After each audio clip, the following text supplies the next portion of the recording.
দূষণ নিয়ন্ত্রণে মাঠে নাড়া পোড়ানো বন্ধ করতে নাকি সরকারি নির্দেশিকা রয়েছে, অথচ সেই নির্দেশকে বুড়ো আঙুল দেখিয়ে প্রতি বছর এই সময়েই মাঠের পর মাঠে নাড়া পোড়ানো হয়।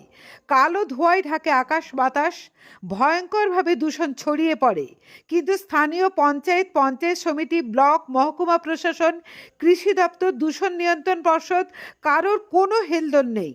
নির্দেশিকা রয়েছে শুধু খাতায় কলমে আর পোস্টার ব্যানারেই।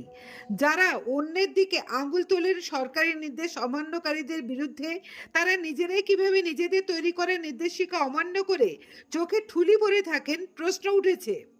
পঞ্চায়েত সদস্যরা, প্রধান, কৃষি কর্মাধ্যক্ষ, এরা দেখেও কিভাবে না দেখার ভান করে থাকেন, প্রশ্ন উঠেছে তা নিয়েও। এরা জানেন না নাড়া পোড়ানো থেকে প্রাণঘাতী দূষণ ছড়ায়। দিল্লির, কলকাতার দূষণ নিয়ে তারা কি আদৌ ওয়াকিবহাল? তারা কি আদপেও এলাকার মানুষজনের কল্যাণ চান? তারা কি আদৌ দূষণ সচেতন? এইসব নিয়ে বারে বারে প্রশ্ন উঠলেও তারা অদ্ভুতভাবে নীরব।